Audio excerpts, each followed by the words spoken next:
Hi guys, welcome to this short video about the question if you can go swimming with a IP67 or 68 rated smartwatch, like in a pool or the ocean, or take it under shower, something like that. So I would say at least IP67 is pretty much standard these days. IP68 is coming, or next standard, and then 5 atmospheres. So this watch has a rating of IP68.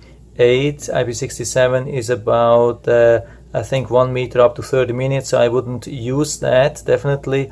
I had already watches with IP67 and they have been damaged in the water, in the pool. So, but it was a couple of years ago, and it was actually not water coming into the watch, it was just with the charging pins that corroded over time, and then I couldn't charge, and it was a total loss, of course. At this price point it was $100 smartwatch. So this is a little bit better. This is IP68. IP68, it's more than 1 meter and usually longer than half an hour or so. Usually it has to be specified by the manufacturer. So sometimes we have listings with IP68 and it's actually not IP68, it's like 5 atmospheres or so. I've already had such watches as well, but in this case it's not the case. So usually when you get the watch, to make sure what it is, you turn it around and you watch or see here in the back, and there's nothing here. Usually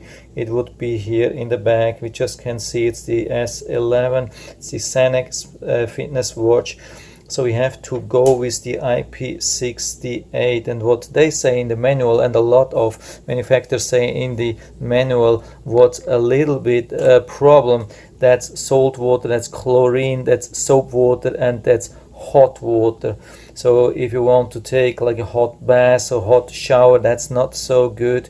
And also, like when you shower, you're using soap water, and so that's also not good. Then the chlorine in the pool is also not good, and the salt in the ocean is also not good. So what happened to this watch? I've been using this watch 3 days ago out in the ocean swimming. It was even really warm. The water was around 100 degrees.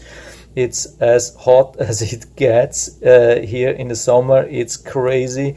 It's probably one of the warmest waters in the world currently out in the ocean, very close to 100 degrees Fahrenheit. It's 35 degrees Celsius. It's crazy. This is really not a good environment for such a watch, and this is the result. You can see that here. You can check the display. Hope we can focus here nicely, and you can see that you cannot see anything. There's no change.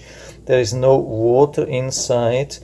Not here, also not here. I've been checking here where the sensors are for the heart rate, blood pressure, and so on. I haven't seen anything. Also charging has been working really good. I haven't seen any change here. I think they have made some progress here. A couple of years ago that would have been a problem. After such a thing, probably over time could be that it would not charge anymore. I mean, it's just 3 days ago. I cannot say anything.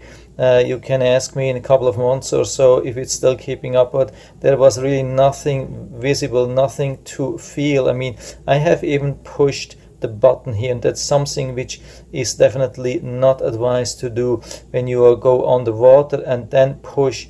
That's one of the hardest things for a watch. So if you take this for swimming, snorkeling or so, don't push the water when the watch is submerged.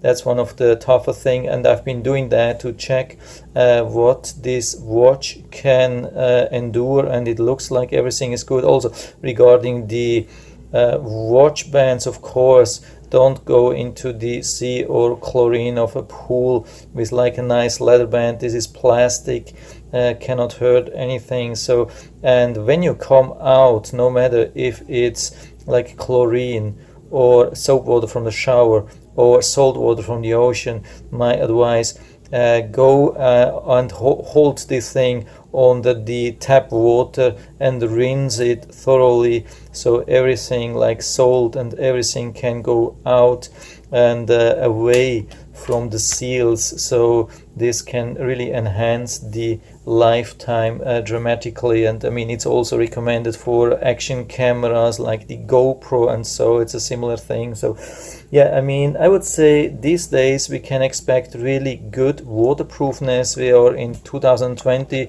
Yeah, 2 or 3 years ago it was definitely a different thing. This time we should expect that smartwatch 2020, even if it's only $25, it should be waterproof enough to take a small dive into whatever water it is, and just rinse it after that, and you should be good. I mean, I wouldn't do this on purpose if you don't really need that, but if it doesn't matter, or if you want to just take the risk or so, I mean, it's always a risk. I mean, if you don't have to do that, yeah. The thing is also, do you really need that? I mean, the thing is, usually these watches can be turned on in a couple of different ways. Sometimes they have just 2 options. The thing has 3 options. We can push here on the side, we can just move our wrist, or we can touch it here. And the thing is, we cannot turn this off. So every time it touches water, it will turn on and it will start to do crazy things, and it will start to drain the battery, and it can create really strange behavior. It can change all the things what you have. You can set an alarm, or you can change brightness, or whatever you can do. If you have a watch which can make phone call, it could even trigger phone calls. You have to be really careful.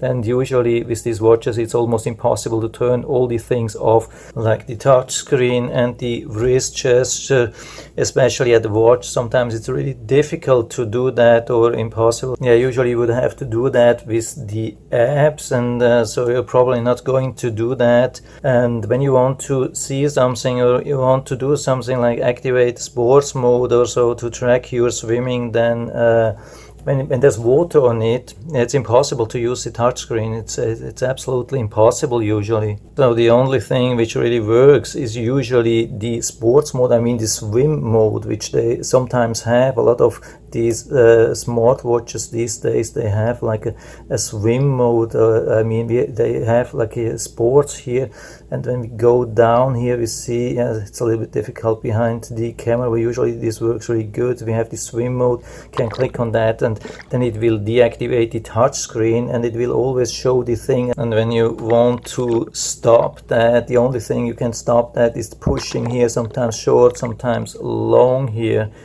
And that is the only thing which works. The problem is only, you can have this turned on while swimming, and so the problem is that usually these watch faces or the thing here do not show the current time. It would be nice to have the current time, so you really could use it outside in the swimming in the ocean, pool or so, to see current time.